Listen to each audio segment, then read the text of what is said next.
In this video, I'm going to show you how you can turn off birthday notification on Facebook. So if you want to stop people from getting a notification when it's your birthday on Facebook, all you want to do is open up Facebook, then go to your profile in the bottom right hand corner. Once you're on your profile, you then want to click on your name. So click on your name, then go to your Facebook profile. From here, click the three dots on the right, then click edit on profile settings.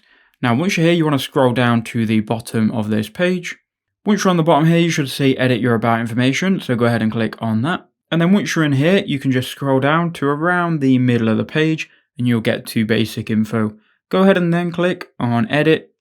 Then you should see the birthday and the year that you were born. You can go ahead and change this to either friends of friends, friends only you, or close friends, as well as the date or the year that you were born. You can change that to whatever you want as well.